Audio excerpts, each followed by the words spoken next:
ஜெபம் செய்வோம். எங்களை அதிகமாக நேசித்து வழிநடத்துகின்ற தாயும் தந்தையுமாகிய கடவுளே, பெந்தகோஸ்தே திருநாள் சிறப்பு வழிபாட்டுக்காய் நன்றி செலுத்துகின்றோம். ஆண்டவர், இம்மட்டுமாக நீர் எங்களை இந்த ஊரடங்கு காலத்திலே பாதுகாக்கின்றீர், பராமரிக்கிறீர், அதற்காக நன்றி செலுத்துகின்றோம். இப்படிப்பட்ட காலகட்டங்களிலே எங்கள் விழுந்து காலங்களை கழிக்கும்படியாக, திருச்சபையுடைய அடுத்த காலகட்டத்துக்கு நாங்கள் நகர்ந்து செல்லும்படியாக நீர் எங்களுக்கு கொடுத்திருக்கிற இந்த அருளுக்காக, ஆற்றலுக்காக நன்றி செலுத்துகிறோம்.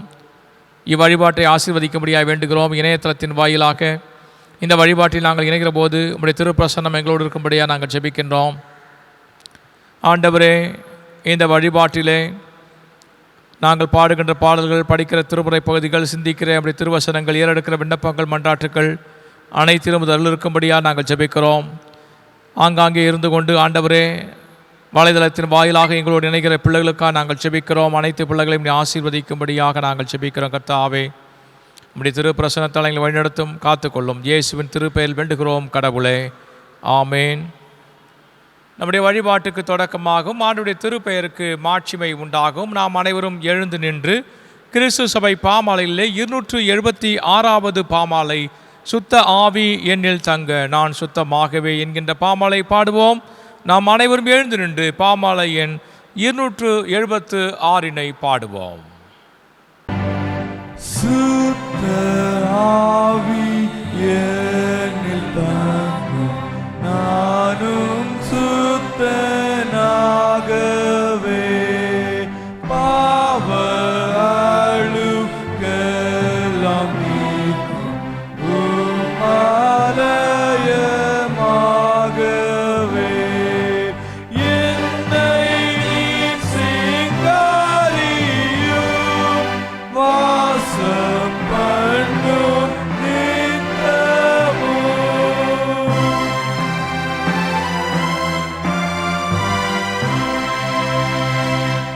சத்ய ஆவி என்னில் தங்கும் நானும் சத்யனாகவே,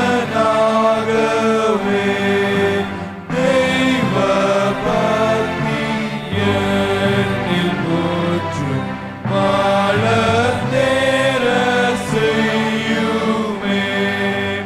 நீர் என்னில் பிரவேசியும் ஆண்டு கொள்ளும் நித்தமும்.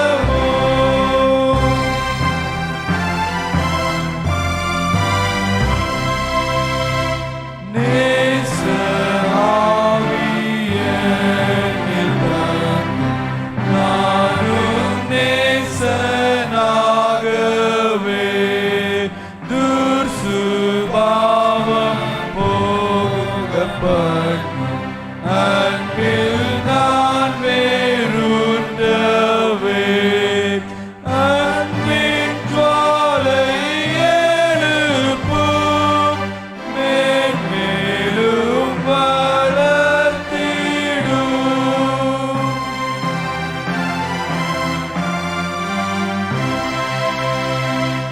வல்ல ஆவி என்னில் தங்கும் நானும் வல்லோனாகவே, சாத்தான் என்னை தூண்டிவிடும் போது ஜெயம் கொள்ளவே, நீர் என் பக்கத்தில் இரும், என்னை பலப்படுத்தும்.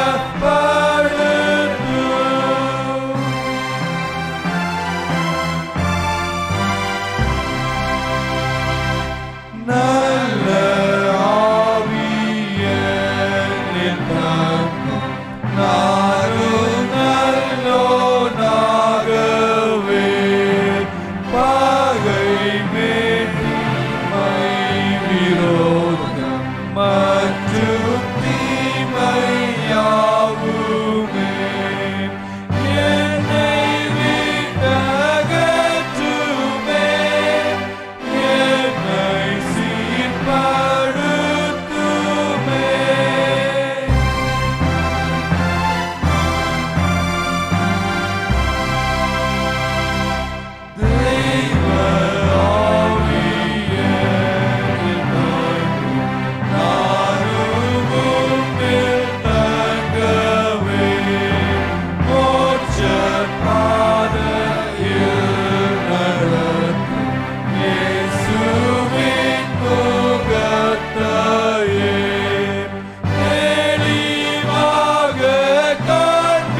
நாம் அனைவரும் நின்ற வண்ணமாக ஜெபம் செய்வோம்.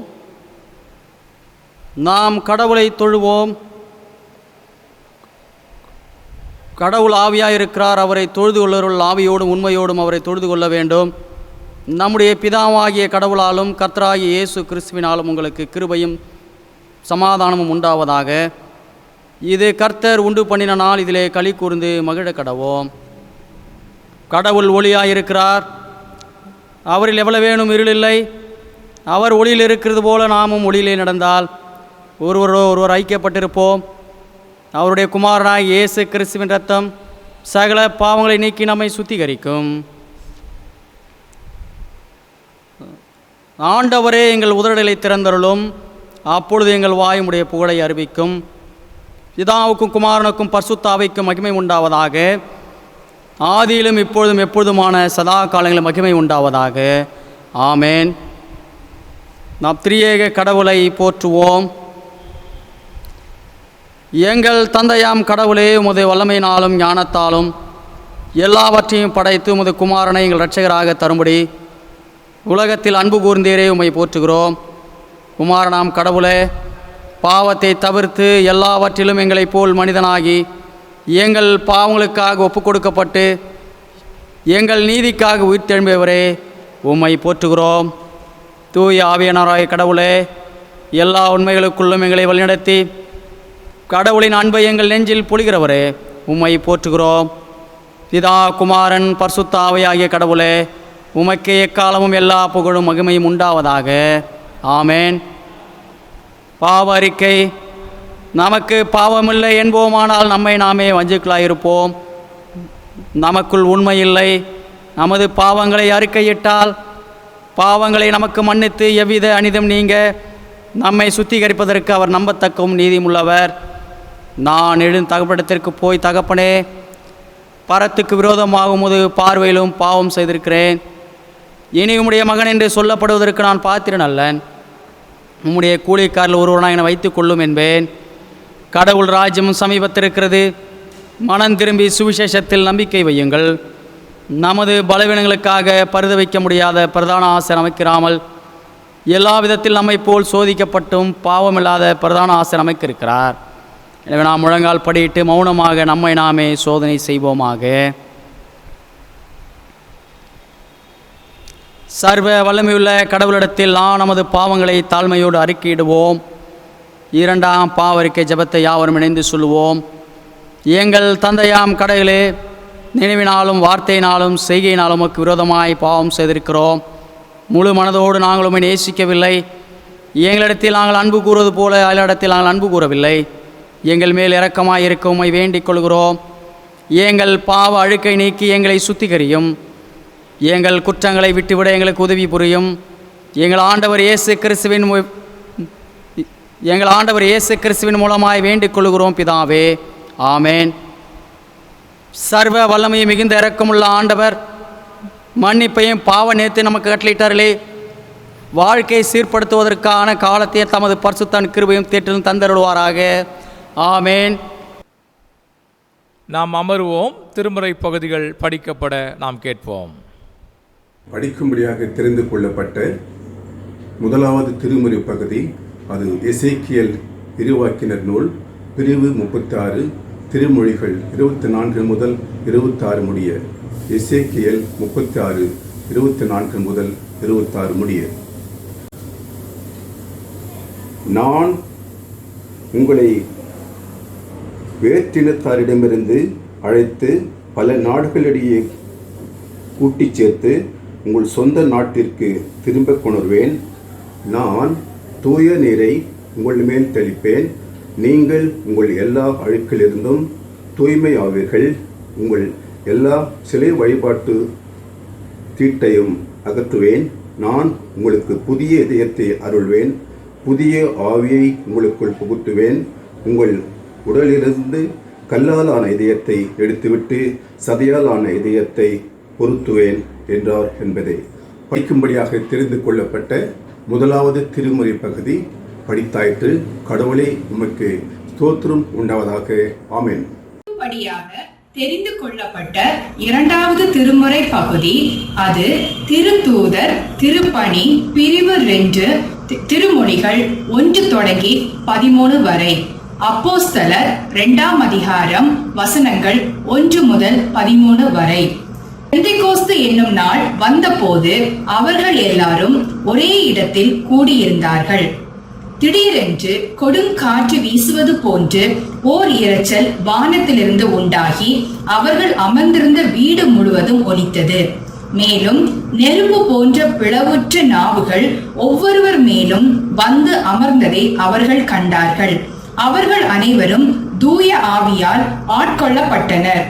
தூய ஆவியின் தூண்டுதலால் அவர்கள் ஒவ்வொருவரும் வெவ்வேறான மொழிகளில் பேசத் தொடங்கினார்கள்.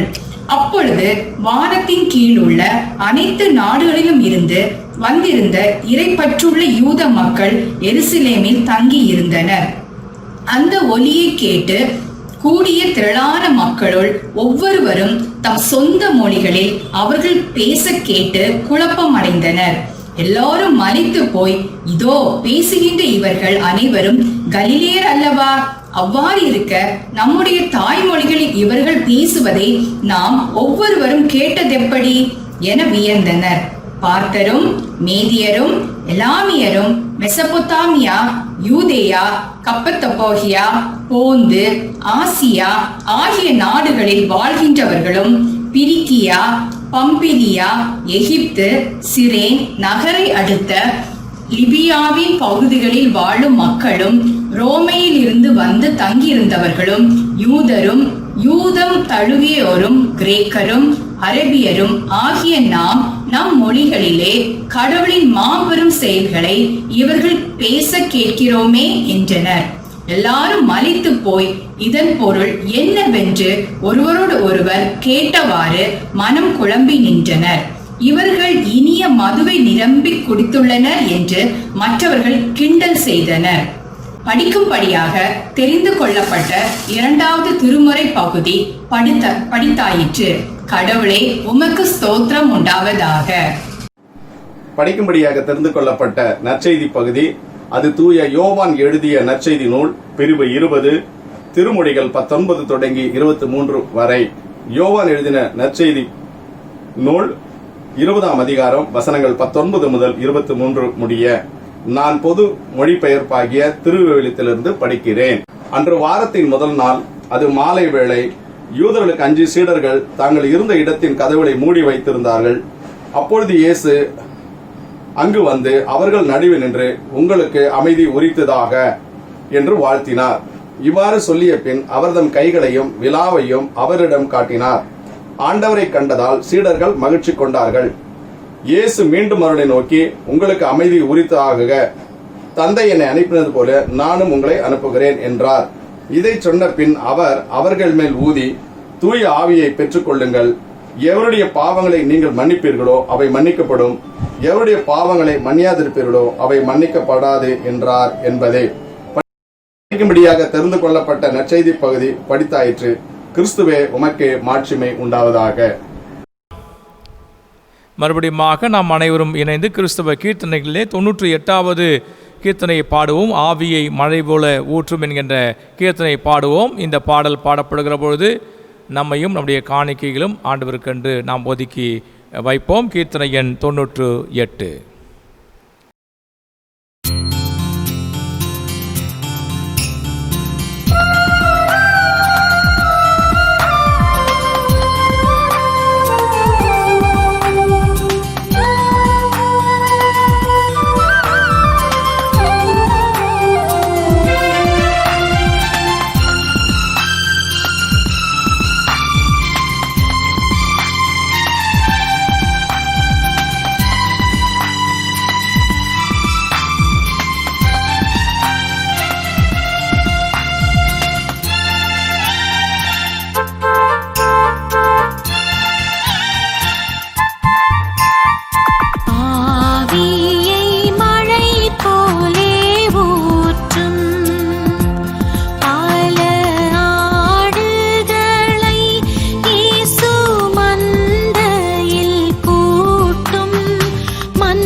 சேரும் காத்திருந்த பல பேரும் தோத்திர கீதங்கள் பாடி புகழ்ந்து சுத்தலோகம் வர தூயாவியூற்றும் தூயாவியூற்றும் ஆவியை மழை போலே ஊற்றும்.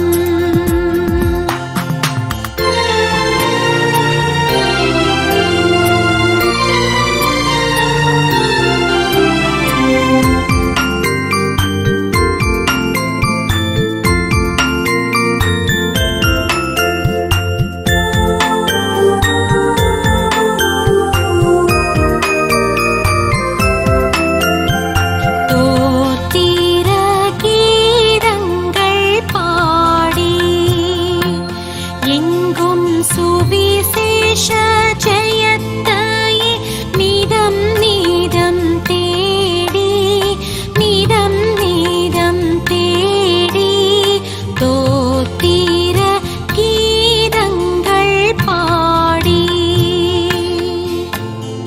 பாத்திரராக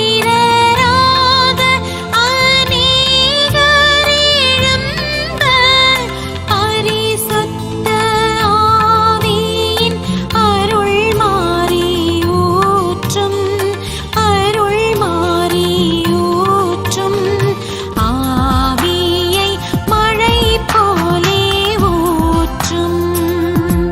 பல ஆடுகளை இயேசு மந்தையில் கூட்டும் மந்தையில் கூட்டும் ஆவியை மழை போலே ஊற்றும். பாவிக்காய் ஜீவனை ஈந்த கிறிஸ்தே பரிந்து நீர் பேசி இறங்கிடச் செய்யும் இறங்கிடச் செய்யும் ஆவியை மழை போலே ஊற்றும்.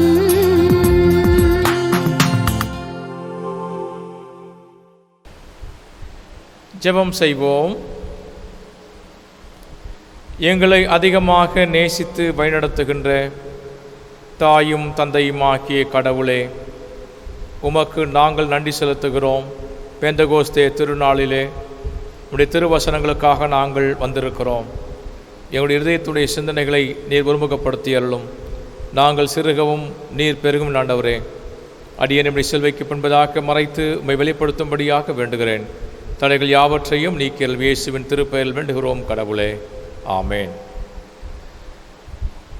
அன்புக்குரியவர்களே, இந்த மகிழ்ச்சி மிகு பெந்தகோஸ்தே பெருநாளிலே உங்கள் அனைவரையும் அன்போடு கூட வாழ்த்துகிறேன். ஒருவேளை இந்த வழிபாடு சிஎஸ்ஐ சைதாப்பேட்டை குருசேகரத்தில் மீட்பர் இயேசு ஆலயத்தில் என்னுடைய நிறைவு அருளுரையாக அமைவதை குறித்து மகிழ்வடைகின்றேன். கடந்த 5 ஆண்டுகள் சிறப்பாக பணியாற்றும்படியாகவும் எண்ணற்ற அருளுரைகளை நான் உங்கள் மத்தியிலே ஆற்றி பல பயிற்சிகளை பெறும்படியாகவும் இந்த மீட்பர் இயேசு ஆலயத்தினுடைய அங்கத்தினர்களும் கிண்டி வெஸ்தி சிற்றாலயத்தினுடைய அங்கத்தினர்கள் அனைவரும் பாராட்டின ஒவ்வொரு அருளுக்காக, பாராட்டின ஒவ்வொரு தயவுக்காக மிகுந்த நன்றியை நான் தெரிவித்துக் கொள்கின்றேன். ஆக இந்த நிறைவு வழிபாட்டிலே உங்களோடு கூட இந்த பெந்தகோஸ்தே திருநாளிலே நிற்பது மிகப்பெரிய ஒரு மகிழ்ச்சி. இந்த நாளில் நம்முடைய சிந்தனைக்கென்று கொடுக்கப்பட்டிருக்கின்ற தலைப்பு, வாரும் தூய ஆவியாரே படைப்படைத்தையும் மாற்றுருவாக்கம் செய்யும். Come Holy Spirit, transform the whole creation. பொதுவாக இந்த கிறிஸ்துவ உலகத்தில் பிதாவாகிய கடவுள் அவருக்கு மாட்சிமை செலுத்தும்படியாய் அவர் தம்முடைய மைந்தனை இந்த உலகத்திற்கு அளித்த அந்த நிகழ்வினை கிறிஸ்மஸ் என்று நாம் கொண்டாடி வருகிறோம். கடவுளால் மனுக்குலத்திற்கு அளிக்கப்பட்ட மைந்தன் இயேசு மரித்து உயிரோடு இருந்த திருநாளை உயிர்த்தெழுந்த திருநாள் ஈஸ்டர் திருநாள் என்று நாம் அனுசரிக்கிறோம். இந்த உலகை விட்டு இயேசு கடந்து செல்லுகிற பொழுது என்றென்றும் உங்களோடு கூட இருக்கும்படியாக ஒரு தேற்றரவாளனை அனுப்புவேன் என்று கூறி சென்றார். அவ்விதமாகவே பரிசுத்த ஆவியானவர் வழங்கப்பட்டார்.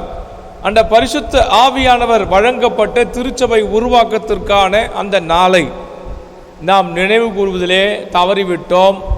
கிறிஸ்மஸ், ஈஸ்டர் இவைகளுக்கு இணையான ஒரு பண்டிகையாய் கொண்டாடப்பட வேண்டிய பெந்தகோஸ்தே பெருவிழாவினை நாம் திருச்சபை மக்களாய் கொண்டாடாமல் விட்டுவிட்டோம் என்பது ஒரு ஏக்கத்துக்குரியது.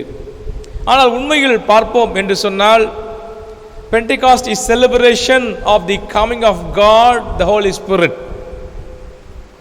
தூய ஆவியாகிய கடவுளை வரவேற்கின்ற ஒரு பண்டிகை தான் இந்த பெந்தகோஸ்தே பெருவிழா. கிறிஸ்மஸை எப்படி நாம் கிறிஸ்து பிறப்பினை வருகையை காத்து அட்வென்ட் பண்டிகையாய் கொண்டாடி கொண்டிருக்கிறோமோ, it's also an advent of Holy Spirit. பரிசுத்த ஆவியானவரை வரவேற்கின்ற ஒரு நாளாக இருக்கிறது. ஒருவேளை இந்த பெந்தகோஸ்தே என்ற வார்த்தை, பென்டகாஸ்ட் என்று சொல்லுகின்ற இந்த வார்த்தை 50 என்கின்ற பொருளை அடையும். உயிர்த்தெழுந்த திருநாளுக்கு பின்பதாக வருகிற 50வது நாள் பெந்தகோஸ்தே திருநாள். இந்த 50வது நாளை ஃபெஸ்டிவல் ஆஃப் வீக்ஸ் என்று சொல்லுகிறார்கள், வாரங்களின் பண்டிகை என்று சொல்லுகிறார்கள். இந்த ஆழ்தன்மை உடைய தூய ஆவியார், God of the holy spirit, அவர் தீர்க்கதரிசிகள் மூலமாக உரைத்தவராய் இருக்கிறார். உரைக்கப்பட்ட தீர்க்கதரிசிகளால் சொல்லப்பட்ட அந்த தூய ஆவியார் திருச்சபைக்கு அருளப்பட்ட திருநாள் தான் இன்றைய திருநாள். ஒருவேளை அப்போஸ்தலர் நடவடிக்கையிலே 2ஆம் அத்தியாயம் 1 முதல் 13 வசனங்களிலே, புறா என்பது ஒரு அமைதியையும் சாத்விகத்தையும், ஜென்டில்னஸ் என்று சொல்லுவோமே, பெருந்தன்மை வெளிப்படுத்துகின்ற ஒரு பறவையாக இருக்கிறது. அங்கே இருக்கிற அக்கினி, ஃபயர், எரிதணல், கடவுளுடைய பிரசன்ஸ், எக்ஸிஸ்டன்ஸ், இருத்தலை அது சொல்லுகிறதா இருக்கிறது. மோசேயோடு கடவுள் பேசுகிற போது ஆம் தட் ஆம் என்று சொன்னார். நான் இருக்கிறவாக இருக்கிறேன் என்று சொன்னார். எகோ ஐமி என்று நாம் இதை புதிய ஏற்பாட்டிலே கிரேக்கத்திலே படிக்கிறோம். அப்போது நெருப்பு தழல், பச்சை மரம் அப்படியே எரிந்து முட்புதர் எரிகிறது. அந்த இடத்திலே கடவுளுடைய பிரசன்னம் இருந்தது. அதே விதமாக அதை வெளிப்படுத்தும்படியாய் அக்கினி என்பது கடவுளுடைய பிரசன்னம் இங்கே இருக்கிறது என்பதை வெளிப்படுத்துகிற ஒன்றாக இருக்கிறது.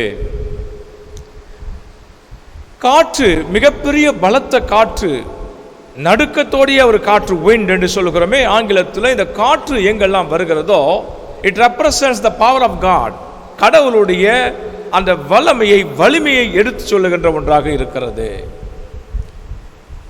அது மட்டுமல்லாமல் இந்த நாவு, இந்த அக்னிமயமான நாவு, அவர்கள் தங்கள் நாவுகளினாலே பேசுகிறார்கள் என்று சொல்வது, it symbolizes the speech or the communication of God, the Holy Spirit. தூய ஆவியானவர் நம்மோடு கூட தொடர்பு கொள்வதை சொல்லுகின்ற ஒன்றாக இந்த பகுதி இருக்கிறது. நம்முடைய உடலிலே if there is no spirit in your body, we cannot see as a person. வெறும் ஸ்பிரிட் இல்லாமல் பாடியை மட்டும் வைத்துக்கொண்டு நாம் ஒருவரை மனிதன் என்று பார்க்க முடியாது. உடலும் ஆவியும் இணைந்ததுதான் ஒரு முழு மனிதன். அதுபோல if there is no spirit of God in the church is dead. இது ஆவியானவர் இந்த திருச்சபைக்குள்ளாக இல்லை என்று சொன்னால் அந்த திருச்சபை ஒரு செத்த சபையாக மாறிவிடும். எனவே we need to have Holy Spirit, we need to have the experience of the Holy Spirit in the church activities. இந்த திருமறையிலே நாம் பார்க்கிற பொழுது பழைய ஏற்பாட்டிலே இந்த தூய ஆவி என்று சொல்லுகிற பொழுது காதஷ் ரூஹா என்கின்ற வார்த்தையினாலே இதை சொல்லுகிறார்கள், தூய ஆவி. இந்த புதிய ஏற்பாட்டிலே நாம் பார்க்கிற பொழுது நமக்கு தெரியும், பழைய ஏற்பாடு எபிரேயத்தில் எழுதப்பட்டது, புதிய ஏற்பாடு கிரேக்கத்தில் எழுதப்பட்டது. காதஷ் ரூவா என்பது எபிரேயத்திலும் நியூமா ஹகியோன் என்கின்ற வார்த்தை கிரேக்கத்திலும் பயன்படுத்தப்படுகிறது. ஏறக்குறைய பழைய ஏற்பாட்டிலே 378 முறை இந்த காதஷ் ரூவா என்கின்ற வார்த்தை, தூய ஆவியை குறிக்கிற வார்த்தை, கர்த்தருடைய ஆவியை குறிக்கிற வார்த்தை சொல்லப்படுகிறது. புதிய ஏற்பாட்டிலே நியூமா ஹகியோன் என்கின்ற அல்லது நியூமா என்கின்ற ஹோலி ஸ்பிரிட்டை சொல்லுகின்ற வார்த்தை 379 முறை பயன்படுத்தப்படுகிறது. ஆனால் இந்த ரூவா is used with different meanings. இந்த ரூவா என்பது வேறு வேறு அர்த்தங்களிலே பயன்படுத்தப்படுகிறது. ஒருவேளை காற்று என்று சொல்லும்போது இட்ஸ் அன்சீன், மிஸ்டீரியஸ், அதை பார்க்க முடியாது. Breath, otherwise it's a spirit. நம் சுவாசம் என்று சொல்லுகிறோமே, அது வேறு வகையில் சொல்லுவோம் என்றால் அது ஒரு ஆவி என்று புரிந்து கொள்ளலாம். The word is used to mean God's power or the power beyond the nature. இயற்கைக்கு அப்பாற்பட்ட ஒன்றை சொல்வதற்காகத்தான் இந்த ருவா என்கின்ற வார்த்தையை, wind or breath என்கின்ற வார்த்தையை அவர்கள் பயன்படுத்துகிறார்கள். God has sent His Spirit Ruah to ordinary man to do extraordinary actions. சாதாரணமான ஒரு மனிதனிடத்திலே அசாதாரணமான ஒரு காரியத்தை செய்யும்படியாக ரூவா என்கிற வார்த்தை பழைய ஏற்பாட்டிலே பயன்படுத்தப்படுகிறது.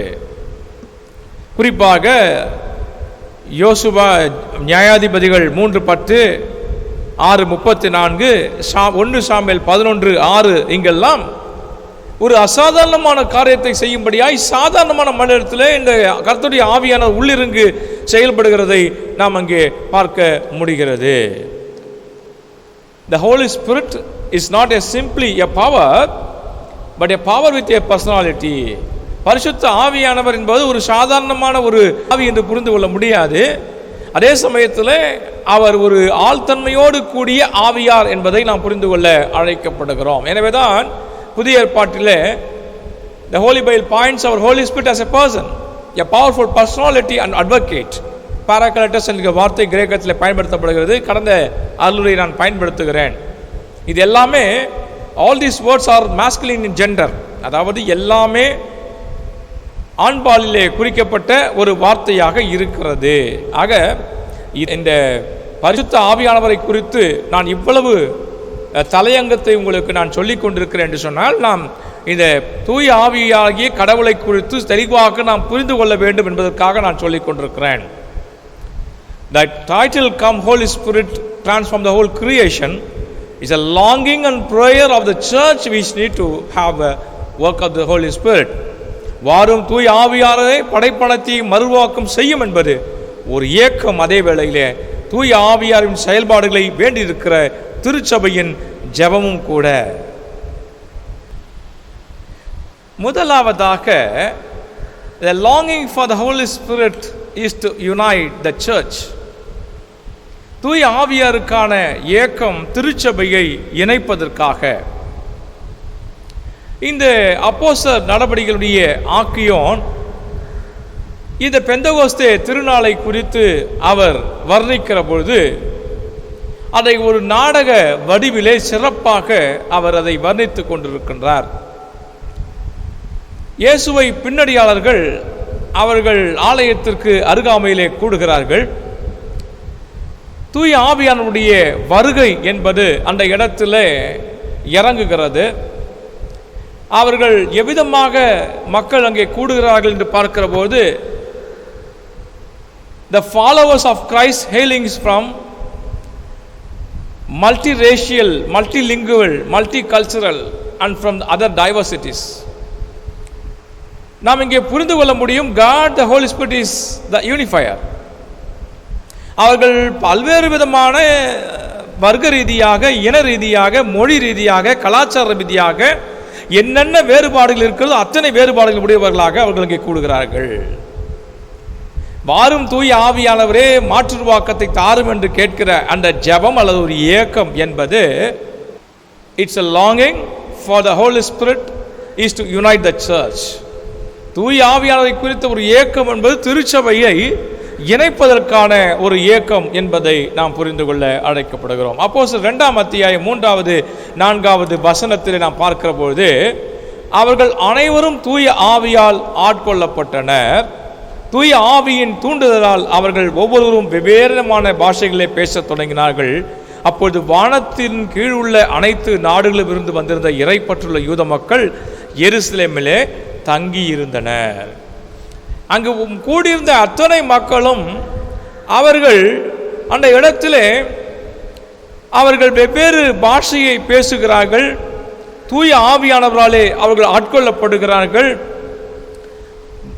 அனைத்து நாடுகளிலும் இந்த ஜூயிஷ் டயஸ்பரா என்று சொல்லுகிற எல்லா இடங்களிலும் சிதறி கிடந்த எல்லா மக்களும் யூதர்கள் என்று அழைக்கப்பட்ட அனைவருமே அங்கே ஒன்றாக கூடுகிறார்கள். ஒன்று நமக்கு வரலாற்றில் தெரியும். தொடக்க நூல் 11ஆம் அத்தியாயத்தில் பாபேல் கோபுரத்தை அவர்கள் அமைத்தார்கள். வானளாவிய கோபுரத்தை அமைத்தார்கள். பல மக்களும் ஒன்றாக இருக்க வேண்டும் என்பதற்காக அமைத்தார்கள். ஆனால் அங்கு நடந்த விஷயம், கடவுள் செயல்பட தொடங்குகிறார். அவர்களை வெவ்வேறாக மாற்றுகிறார். ஒரு பாஷை பேசிக்கொண்டிருந்த மக்கள் பல பாஷைகளை பேச ஆரம்பித்தார்கள். நான் பேசுவது அவருக்கு புரியவில்லை, அவர் பேசுவது எனக்கு புரியவில்லை. இப்படிப்பட்ட சூழ்நிலை ஏற்பட்டது. இதன் விளைவாக பாஷைகள் தாறுமாறாகி மக்கள் சிதறடிக்கப்பட்டனர். ஆனால் இந்த பெண்டிகாஸ்டல் ஈவெண்ட்டுக்கும் பாபேல் கோபுரத்தை அமைக்கும் போது கடவுள் பாஷை வாரியாக பாஷையின் அடிப்படையில் செய்யப்பட்ட செயல்பாடுகளுக்கும் நிறைய வித்தியாசம் இருக்கிறது. அங்கே ஒரு மொழி பேசுகிறவர்கள் பல மொழி பேசுகிறவர்களாக மாறினார்கள். இங்கு பல மொழி பேசினாலும் எல்லாரும் எல்லாருடைய பாஷையும் புரிந்து கொள்ளக்கூடிய அளவிலே ஒருமனமாக இருந்தது. இப்போது நான் தமிழில் பேசிக் கொண்டிருக்கிறேன், உங்களுக்கு புரியும். ஆங்கிலத்தில் பேசினால் ஆங்கிலம் தெரிந்த ஒரு சிலருக்கு புரியும். இன்னும் நான் இந்தியில் பேசினால் மிக மிக சொற்பமான அளவில் இருக்கிறவர்கள் புரிந்து கொள்வார்கள். ஆனால் எதுவுமே தெரியாத ஒரு பாஷையில் நான் பேசுகிறேன் என்று சொன்னால் ஒருவருக்கு கூட புரியாது. அப்போது என்னை நீங்கள் கவனிக்கவே மாட்டீர்கள். ஆனால் பெந்தகோஸ்தே நிகழ்வில் என்ன நடைபெற்றது தெரியுமா? எல்லாரும் அவரவர் பாஷையில பேசினார்கள். அவரவர் பேசின பாஷைகள் இவர்களுக்கு புரியக்கூடியதாக இருந்தது. ஆச்சரியப்படுகிறார்கள், இவர்கள் எப்படி இந்த பாஷையில பேசுகிறார்கள் என்ற ஆச்சரியம்தான் அது. 12 சீடர்கள் இயேசுவோடு இருந்தார்கள். இயேசுடைய உயிர்த்தெழுதலுக்கு பின்பதாக உன்னதத்திலிருந்து பலனால் தரிப்பிக்கப்படும் எருசலேமிலே காத்திருந்த வார்த்தையின்படியாக அவர்கள் மேல் வீட்டறையிலே 120 பேர் காத்திருக்கிறார்கள். அதன் பின்பதாக 120 3000 மாறுகிறது.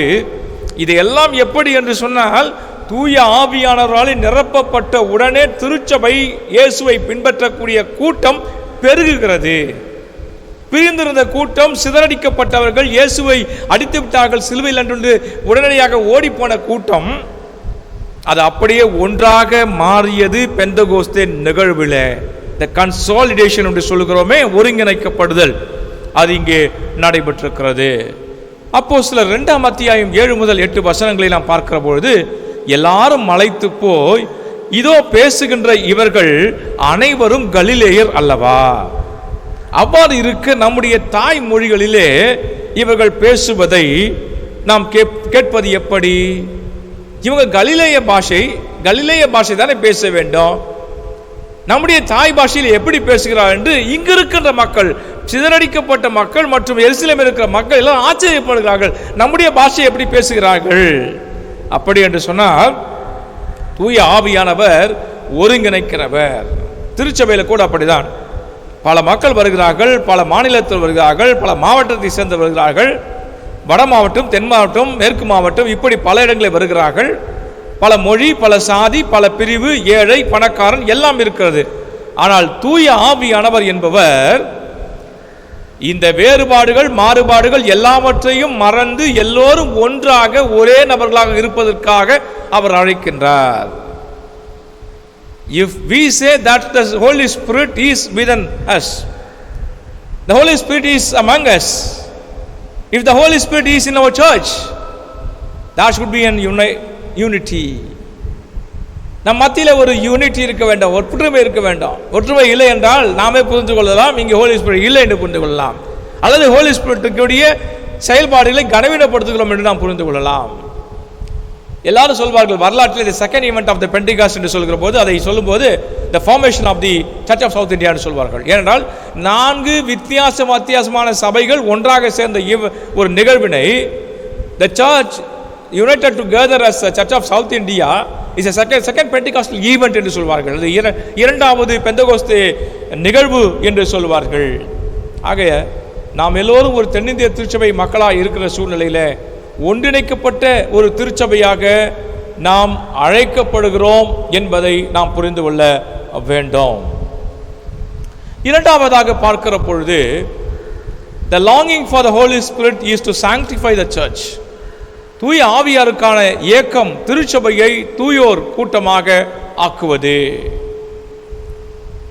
ஒரு திருச்சபை என்று சொன்னால் அது ஒருங்கிணைக்கப்பட்ட ஒரு மக்கள் கூட்டமாக மட்டுமல்லாமல் அது ஒரு தூயோர் கூட்டமாக இருக்க வேண்டும். The church should be a sanctified one, பரிசுத்தமாக்கப்பட்ட ஒன்றாக இருக்க வேண்டும். The Pentecostal experience records a symbol of tongues of fire. அதாவது அக்னிமயமான நாவு, இதை ரெப்ரசன்ட் பண்ணுகிறது பெந்தகோஸ்தே நிகழ்வு என்பது. அக்னிமயமான நாவுகளினாலே அவர்கள் தங்கள் பாஷைகளிலே மற்றவர்களுக்கு புரியக்கூடிய வகையிலே அவர்கள் பேசினார்கள் என்று சொல்லுகிற பொழுது, இந்த அக்னி என்பது ஒரு தூய்மையாக மாற்றுகிற ஒரு அனுபவம்.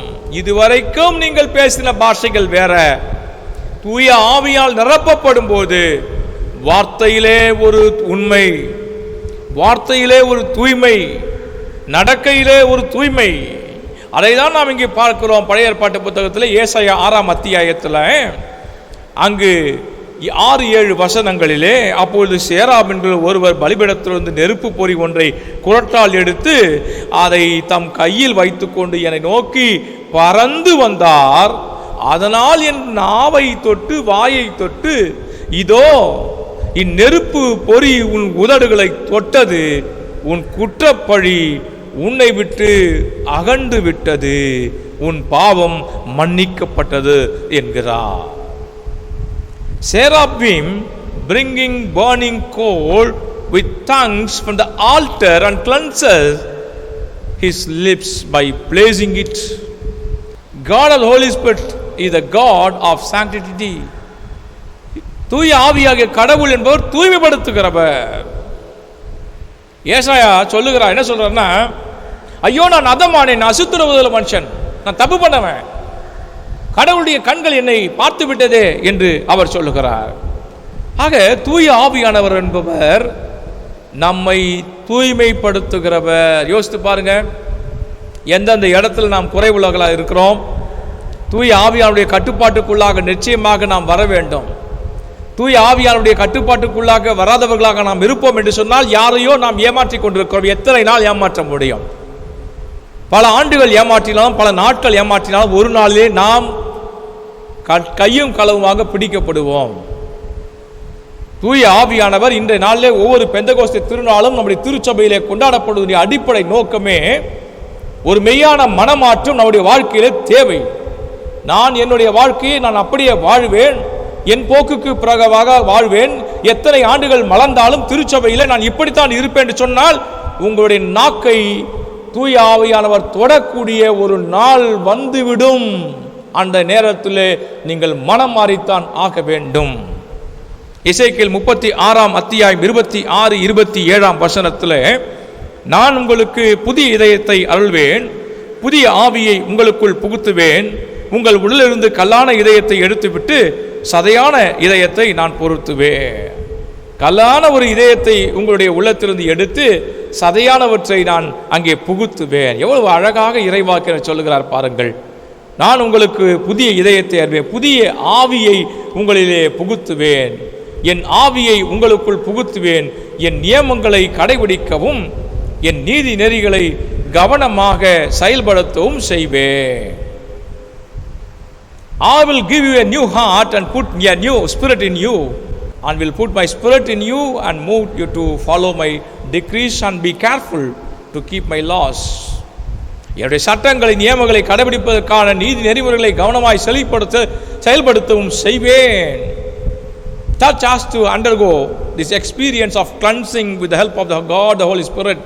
திருச்சபை என்பது இந்த தூய ஆவியானவருடைய ஆளுகையினாலே அது மனமாற்றம் பெற வேண்டிய ஒன்றாக இருக்கிறது. நாம் எந்த இடத்துல குறைவுளாக இருக்கிறோம், நம்முடைய மீறுதல் என்ன, நம்முடைய தோல்விகள் என்ன, நாம் எந்த வகையிலே மனம் வழிமாறி செல்லிக் கொண்டிருக்கிறோம், நாம் கடவுளற்ற வாழ்க்கை எந்த இடத்துல வாழ்ந்து கொண்டிருக்கிறோம். கடவுள் பலமுறை நம்மிடத்தில் தூய ஆவியான் மூலமாக இது தவறு என்று சொல்லும்போது இந்த தவறை நாம் தவறு என்று நினைக்காமலேயே பார்த்துக்கலாம் அப்படின்னு சொல்லக்கூடிய நிலையில் நாம் எத்தனை முறை செய்து கொண்டிருக்கிறோம். மனம் மாற வேண்டியது அவசியமாக நம்முடைய வாழ்க்கையிலே இருக்கிறது. மூன்றாவதாக, the longing for the Holy Spirit is to liberate the church, which is the assembly of God.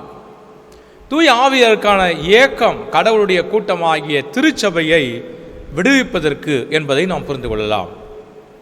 லூக்கா நற்செய்தி 4ஆம் அத்தியாயம் 18வது வசனத்திலிருந்து தொடங்கி நாம் படிக்கிற பொழுது 18-19 வசனங்களில் இதனை நாசரேத்து அறிக்கை என்று சொல்வார்கள்.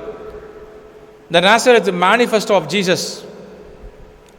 இயேசு தன்னுடைய திருப்பணியை தொடங்குகிற பொழுது, நான் எதற்காக இந்த உலகத்தில் வந்தேன், கடவுளுடைய ஆவியானவர் என் மேல் இருக்கிறார் என்பதை தெளிவாக இங்கே உணர்த்துகிறார். குறிப்பாக லூக்கா 4:18 முதல் 19 வசனங்களிலே இவ்வாறாக படிக்கிறோம். ஆண்டவருடைய ஆவி என் மேல் உள்ளது, ஏனெனில் அவர் எனக்கு அருள் பொழிவு செய்துள்ளார். ஏழைகளுக்கு நற்செய்தியை அறிவிக்கவும், சிறைப்பட்டோர் விடுதலை அடைவர், பார்வையற்றோர் பார்வை பெறுவர் என முழக்கமிடவும், ஒடுக்கப்பட்டோரை விடுதலை செய்து அனுப்பவும், ஆண்டவர் அருளும் ஆண்டினை முழக்கமிட்டு அறிவிக்கவும் அவர் என்னை அனுப்பியுள்ளார். To proclaim good news, to proclaim liberty to the captives, to recover the sight to the blind, to set at liberty those who are oppressed, and to proclaim the years of God's favor, Lord's favor. சிறைப்பட்டவர்களை விடுதலை செய்வது, பார்வையற்றவர்களுக்கு பார்வை கொடுப்பது, ஏழைகளுக்கு நற்செய்தி கொடுப்பது, ஒடுக்கப்பட்டவருக்கு விடுதலை அளிப்பது, கர்த்தருடைய அனுக்கிரக ஆண்டினை பிரசித்தப்படுத்துவது. இதற்காக கடவுளுடைய ஆவியானவர் என் மேல் இருக்கிறார். The Spirit of God is upon me. என் மீது ஆண்டவருடைய ஆவியானவர் இருக்கிறார். எதற்காக? ஏழைகளுக்கு நற்செய்தி. ஏழைகளுக்கு நற்செய்தி, உனக்கு சாப்பாடு இருக்குதுப்பா, உனக்கு உணவு இருக்குதுப்பா, உன் வாழ்க்கை நன்றாக இருக்க போகிறது, உன்னை நான் எல்லா விதத்திலும் உதவி செய்கிறேன். ஒரு நாள் உணவு கொடுப்பதல்ல, வாழ்நாள் முழுவதும் அவருடைய வாழ்க்கையிலும் அவரை சார்ந்திருக்கிற மக்கள் கூட்டம் உணவு பசியார உணவு உட்கொள்வதற்கும் மன நிம்மதியோடு வாழ்வதற்கும் தான் நானே எல்லாவற்றையும் சேர்த்து வைத்துக்கொண்டு மூட்டை மூட்டையாய் உணவு பண்டங்களை சேர்த்துக்கொண்டு, தேவைக்கு அதிகமாய் பொருட்களை நான் சேர்த்துக்கொண்டு, அதிகமான பொருள் வளத்தை குறித்த ஒரு எண்ணங்களை வைத்துக்கொண்டு ஏழைகளுக்கு எப்படி நற்செய்தி சொல்ல முடியும்? கடவுளுடைய ஆவியானவர் என் மேல் இருக்கிறார் என்று இயேசு தன்னுடைய ஊழியத்தை தொடங்குகிற போதே சொல்லி ஆரம்பிக்கிறார். அதுக்காக தான் ஏழைகள் பக்கமாக எப்போதும் ஆண்டவராக இயேசு கிறிஸ்து இருந்தார். ஒரு சிலரை திருப்பணியிலே நேசிக்கிறோம் என்று சொன்னால் அவர்கள் உயர்த்தப்பட வேண்டும் என்பதற்காக அவர்களை நேசிக்கிறோம், அதற்காக அவர்கள் பக்கமாக இருக்கிறோம் என்று அர்த்தம் அல்ல. அதுதான் இயேசு செல்வந்தர்கள் மத்தியில் இருந்தார், பரிசேயர் மத்தியில் இருந்தார், சதுசேயர் கூட்டத்தின் மத்தியில் இருந்தார், ஏழைகள் பாமர மக்கள் சாமானிய மக்கள் மத்தியில் இருந்தார். அதுதான் இயேசுடைய திருப்பணி. அவ்விதமாகவே தூய ஆவியானவராலே நிரப்பப்பட்டதினாலே அவர் அவ்விதமான பணியினை மேற்கொண்டார். எல்லா மக்களுக்கும் நற்செய்தியை அறிவிப்பது. The gift of the Holy Spirit are also given to us, not to our selfish or self-centered utilization, but for the welfare of other people. நம்முடைய சுயநலத்துக்காக, நம்முடைய சுய மேன்மைக்காக, நம்முடைய குடும்பத்தினுடைய நன்மைகளுக்காக மட்டும் தூய ஆவியானவர் கொடுக்கப்படுவது கிடையாது. மாறாக தூய ஆவியானவர் எல்லா மக்களையும் விடுவிக்கும்படியாக நமக்கு கொடுக்கப்பட்டிருக்கிறார். ஆக அன்புக்குரியவர்களே, இந்த தூய ஆவியின் திருநாளிலே தூய ஆவியாகிய கடவுளை நாம் பெற்றுக்கொண்டிருக்கிறோம். தூய ஆவியார் அவரை பெற்றுக்கொள்ள வேண்டும் என்ற ஏக்கம் ஒரு திருச்சபைக்கும் இருக்க வேண்டும். தூய ஆவியாருக்கான ஏக்கம் என்பது தனித்து வாழ்வது கிடையாது, எல்லாரும் இணைந்து கூட்டுறவோடு கூட வாழ்வதற்கான ஒரு ஏக்கம் என்பதை புரிந்து கொள்ள வேண்டும். தூய ஆவியாருக்கான ஏக்கம் என்பது திருச்சபையை ஒரு தூய கூட்டமாக மாற்றுவதற்காக, பரிசுத்த கூட்டமாக மாற்றுவதற்காக, நேர்மையற்ற அநீதியான வாழ்க்கைக்கு துணை போகிற ஒரு கூட்டமாக இல்லாதபடி நேர்மையாளராக வாழ நாம் அழைக்கப்பட்டிருக்கிறோம். தூய ஆவியானவரை குறித்த ஒரு ஏக்கம் என்பது, அந்த தூய ஆவியானவரை பெற்றிருக்கிற திருச்சபை என்பது பிறரை விடுவிக்கின்ற பணியினை மேற்கொள்வதற்காக குறிப்பாக இந்த அசம்பிளி ஆஃப் காட் என்று சொல்கிறோமே, வெளிக்கூட்டம், அதாவது கடவுளுடைய கூட்டம், அவர்களை நாம் விடுதலை செய்ய வேண்டும். ஏழ்மையில் இருக்கிற மக்கள், தரித்திரத்தில் இருக்கிற மக்கள், சிறைப்பட்டு இருக்கிறவர்கள், தூரக்காட்சி இல்லாத மக்கள், தங்கள் வாழ்க்கையை எப்படி வாழ்வோம் என்று ஏக்கத்தோடு காத்திருக்கிற மக்கள், அவர்களுடைய ஏக்கத்தை நிறைவு செய்கின்ற ஒரு விடுதலை பணியாக அது அமைய வேண்டும். அப்போதுதான் தூய ஆவியின் இன்மேல் இருக்கிற அந்த உணர்வை நாம் பெற்றுக்கொள்ள முடியும். ஆக அந்த நிலையிலே இந்த தூய ஆவியின் திருநாளிலே கடவுள் நம்மை ஆசீர்வதித்து வழிநடத்தும்படியாக நம்மை கடவுளுடைய சமூகத்திலே அர்ப்பணிப்போம். இந்த நிறைவு அருளுரையிலே தூய ஆவியானவர் நம் உள்ளத்தை மாற்றும்படியாய் என்னை மாற்ற, உங்களை மாற்ற, நம்மை மாற்ற ஆண்டவருடைய கரத்திலே நம்மை அர்ப்பணிப்போம். கடவுள் நம்மை ஆசீர்வதித்து வழிநடத்துவாராக. ஜெபம் செய்வோம். தாயும் தந்தையுமாகிய கடவுளே, உமக்கு நாங்கள் நன்றி செலுத்துகிறோம். இந்த நாளுக்காக நன்றி செலுத்துகிறோம். இந்த வழிபாட்டிலே உடைய திருப்பிரசனம் எங்களோடு இருந்ததற்காய் நன்றி செலுத்துகிறோம். இந்த அருளுரையிலே உடைய பிரசனம் இருப்பதற்காய் நன்றி செலுத்துகின்றோம். தூய ஆவியானவர் எங்களுக்கு அருளப்பட்டிருப்பது ஆண்டவரே, எங்களுடைய வாழ்க்கையை மாற்றுவதற்காக, தூயோர் கூட்டமாக, ஒன்றிணைக்கப்பட்ட கூட்டமாக வாழ்வதற்காக, எங்களுக்குள்ளாயிருக்கிற தீமையான செயல்பாடு மாறும்படியாக, திருச்சபை என்பது ஒரு விடுதலை பணி செய்யும்படியாக இருக்கும்படியாய் தூய ஆவியானவர் அருளப்பட்டிருந்த உணர்வை நாங்கள் பெற்றுக்கொள்ள, அந்த நாளிலே சீடர்களுக்கு 120 பேர் கூடியிருந்த இடத்திலே தூய ஆவியானவர் இறங்கினது போன்று எங்கள் மத்தியிலும் இன்றைக்கு இறங்கும்படியாக, எங்களுடைய செயல்பாடுகளை மாற்றும்படியாக உங்களுடைய கரத்திலே தாழ்த்துகிறோம். எடுத்து ஆசீர்வதியும். இயேசுவின் திருப்பெயரில் வேண்டுகிறோம் கடவுளே, ஆமென். ஆண்டவருடைய வார்த்தையை கேட்ட நாம் அனைவரும் எழுந்து நின்று நம்முடைய விசுவாசத்தை, அப்போஸ்தல விசுவாச பிரமாணத்தை யாவரும் இணைந்து சொல்லுவோம். பக்கம் 15. வானத்தையும் பூமியையும் படைத்த சர்வ வல்லமையுள்ள பிதாவாகிய தேவனை விசுவாசிக்கிறேன். அவருடைய ஒரே குமாரனாகிய நம்முடைய நாதர் இயேசு கிறிஸ்துவை விசுவாசிக்கிறேன். அவர் பரிசுத்த ஆவியினாலே கன்னிமரிடத்தில் உற்பத்தி பிறந்தார். பொந்திய பிலாத்தின் காலத்தில் பாடுபட்டு சிலுவையில் அறையுண்டு மரித்து அடக்கம் பண்ணப்பட்டு பாதாளத்தில் இறங்கினார். 3ஆம் நாள் மரித்தொழுந்து எழுந்தருளினார். பரமண்டலத்துக்கேறி சர்வவல்லமையுள்ள பிதாவாகிய தேவனுடைய வலது பாரசத்திலே வீற்றிருக்கிறார். அவ்விடத்திலிருந்து உயிருள்ளோரையும் மரித்தோரையும் நியாயந்திருக்க வருவார். பரிசுத்த ஆவியும் விசுவாசிக்கிறேன். பொதுவாயிருக்கிற பரிசுத்த சபையும் பரிசுத்தவான்களுடைய ஐக்கியமும் பாவ மன்னிப்பும் சரீர உயிர்த்தலும் நித்திய ஜீவன் உண்டு என்று விசுவாசிக்கிறேன். ஆமேன். அன்புக்குரியவர்களே, அறிவிப்பாக சிலவற்றை நான் உங்களோடு கூட பகிர்ந்து கொள்ள விரும்புகின்றேன். குறிப்பாக கடந்த வாரத்தில் என்னுடைய மாறுதல் குறித்து நான் உங்களோடு கூட அறிவித்திருந்தேன். அதாவது தூய தோமாமலை ஆங்கில திருச்சபை வெஸ்லி ஆலயத்துக்கு மாற்றப்பட்டிருக்கு என்று அறிவித்திருந்தேன். அன்றைய ஞாயிற்றுக்கிழமையே எனக்கு ஒரு தகவல் வந்தது. அதன் அடிப்படையிலே, கடிதத்தின் அடிப்படையிலே நான் பூந்தமல்லி சிஎஸ்ஐ வெஸ்லி ஆலய குருசேகரத்தினுடைய ஆயராகவும் குருசேகர தலைவராகவும் மாற்றப்பட்டிருக்கிறேன் என்ற தகவல். அந்த அடிப்படையில் நாளைய தினம் ஜூன் மாதம் 1ஆம் தேதி தொடங்கி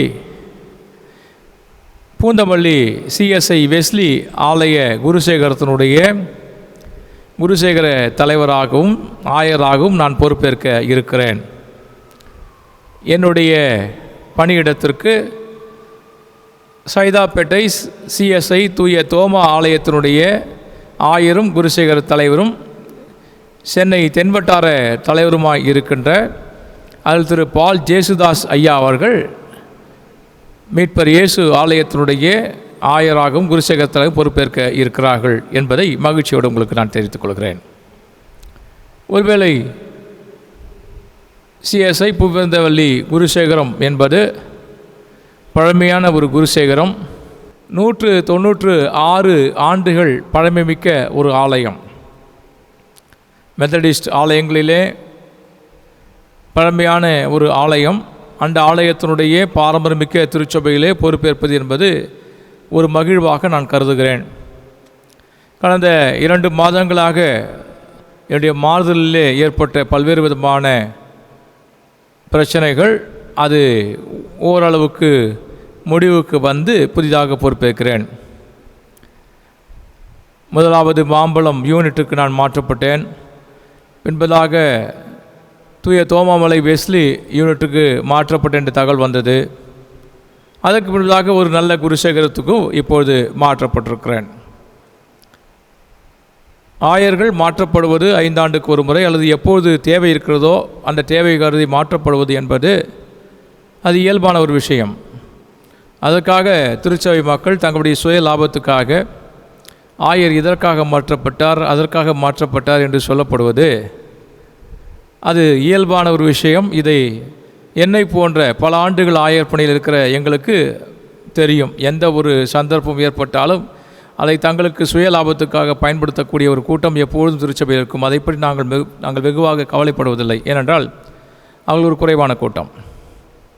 அந்த அடிப்படையிலே மாறுதல்களை நாங்கள் எப்போதும் மகிழ்ச்சியோடு ஏற்றுக்கொள்கிறோம். என்னை பொறுத்தவரைக்கும் கடலூர் குருசேகரத்துக்கு நான் மாற்றப்பட்டேன், மகிழ்ச்சியோடு ஏற்றுக்கொண்டேன். திருக்கழுக்குன்றம் குருசேகரத்துக்கு மாற்றப்பட்டேன், மகிழ்ச்சியோடு ஏற்றுக்கொண்டேன். கடலூரிலிருந்து இந்திய சுதேச மிஷனரி சங்கத்தினுடைய பொதுச் செயலாளராக உயர்த்தப்பட்டேன். அகில இந்திய அளவிலே 485 திருப்பணியர்களுக்கு அலுவலராக அவர்களை வழிநடத்தக்கூடிய தலைவராக நான் இருந்திருக்கின்றேன். சென்னை பேராயத்தினுடைய 151 மிஷனரிகளுக்கு பொறுப்பாளராக இயக்குநராக நான் பணியாற்றிருக்கின்றேன். எப்பொழுதெல்லாம் நான் தாழ்த்தப்படுகிறேனோ அப்பொழுதெல்லாம் கடவுள் என்னை உயர்த்துகின்ற ஒரு சூழ்நிலை இருக்கிறது. எனவே என்னை கட்டாயம் ஆண்டவர் உயர்த்துவார் என்ற நம்பிக்கை எனக்கு இருக்கிறது. அந்த நம்பிக்கையோடு கூட நான் உங்களோடு கூட விடைபெற நான் முயற்சி செய்கின்றேன். ஆக நாளைய தினத்திலிருந்து புதிய ஆயர் உங்களுக்கு பொறுப்பேற்பார். என்னென்ன வகையிலே எனக்கு ஒத்துழைப்பு கொடுத்தீர்களோ அந்த வகையெல்லாம் நீங்கள் ஒத்துழைப்பு கொடுங்கள். என்னென்ன விதத்தில் என்னிடத்தில் ஒத்துழைப்பு கொடுக்க நீங்கள் தவறினீர்களோ அதையெல்லாம் மறந்து புதிய ஆயருக்கு புதிய உத்வேகத்துடன் நீங்கள் உங்களுடைய ஒத்துழைப்பை கொடுக்கும்படியாக உங்களை அன்போடு கூட கேட்டுக்கொள்கின்றேன். இதுகாலம் என்னுடைய ஊழிய பணிகளிலே எங்களை குறிப்பாக என்னையும் ஆயிரம் அவர்களையும் மகளையும் சிறப்பாக கவனித்து கொண்ட அனைத்து அன்பர்களுக்கும் மிகுந்த நன்றியை தெரிவித்துக் கொள்கின்றேன்.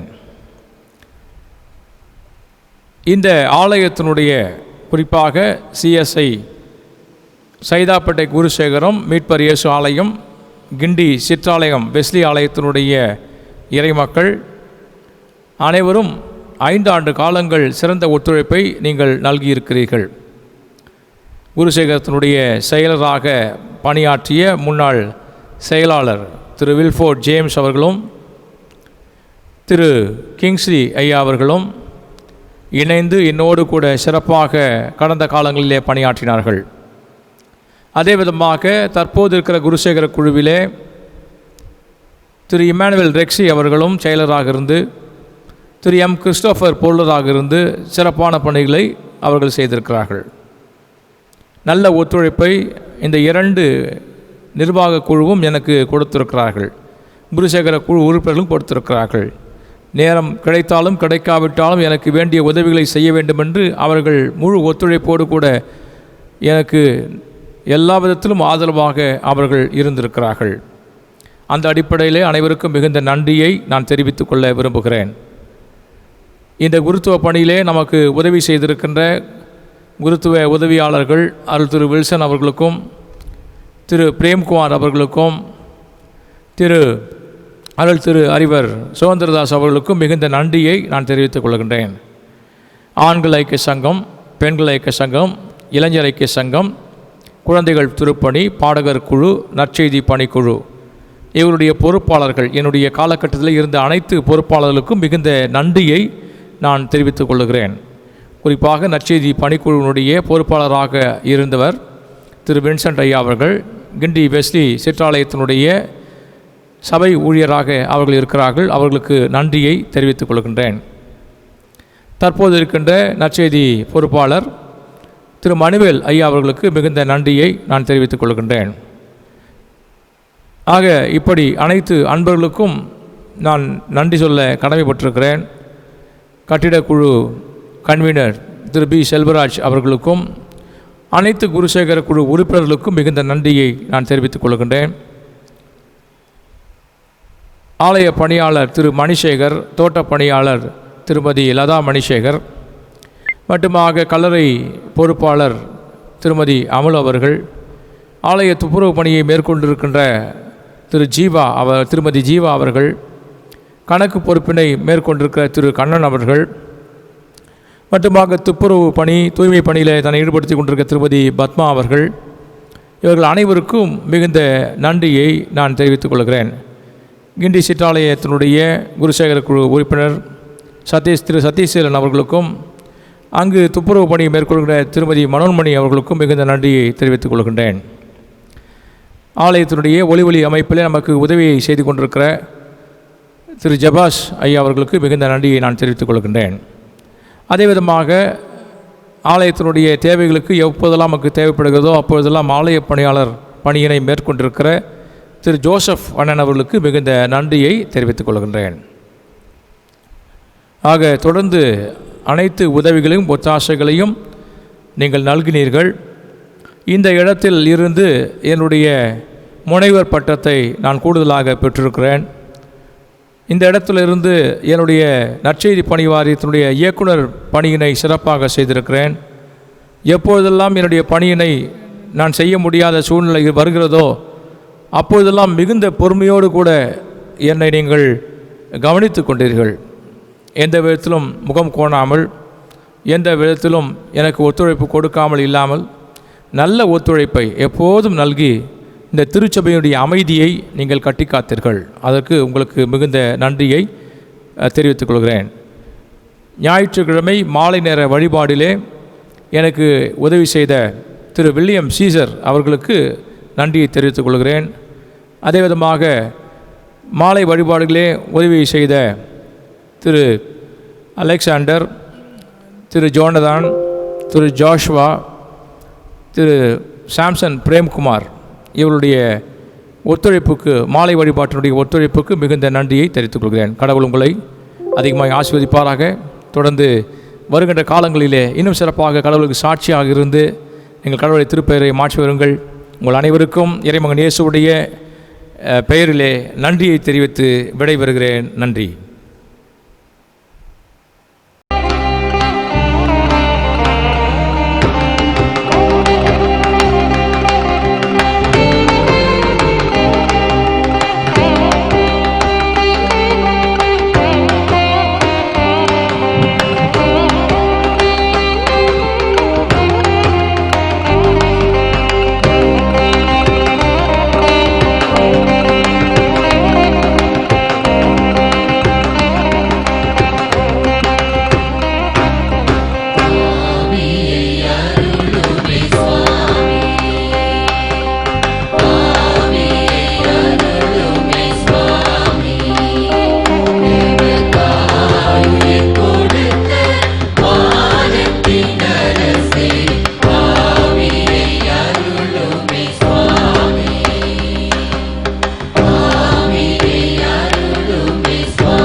ஜெபம் செய்வோம்.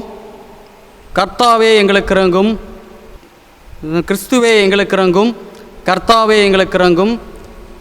பரமண்டலம் இருக்கிற எங்கள் பிதாவே, உம்முடைய நாமம் பரிசுத்தப்படுவதாக, உம்முடைய ராஜ்யம் வருவதாக, உம்முடைய சித்தம் பரமண்டலத்திலே செய்யப்படுகிறது போல பூமியிலேயும் செய்யப்படுவதாக. அன்றன்றுள்ள அப்பத்தை எங்களுக்கு இன்று தாரும்.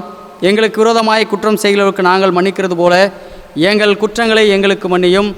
எங்களை சோதனைக்குள் பிரவேசிக்க பண்ணாமல் தீமை நின்றும் எங்களை ரட்சித்துக் கொள்ளும். ராஜ்யமும் வல்லமையும் மகிமையும் என்றென்றைக்கும் உடையவைகளே. ஆமேன். ஆண்டவரே, உமது இரக்கத்தை எங்களுக்கு காண்பியும், உம்முடைய ரட்சிப்பை எங்களுக்கு அருளி செய்யும். ஆண்டவரே, எங்களை ஆளுபவர்களை வழிநடத்தும், அவர்களுக்கு பரத்திலிருந்து வரும் ஞானத்தை கொடுத்தருளும். உம்முடைய பணிவிடைக்காருக்கு நீதியை தருப்பியும், நீர் தெரிந்து கொண்ட ஜனத்தை சந்தோஷப்படுத்தும். ஆண்டவரே, உமது ஜனத்தை ரட்சியும், உம்முடைய சுதந்திரத்தை ஆசீர்வதியும். ஆண்டவரே, எங்கள் காலத்தில் சமாதானத்தை தந்தருளும். தேவரீர் இல்லாமல் உலகத்தை ஆளுவர் வேறொருவரும் இல்லை.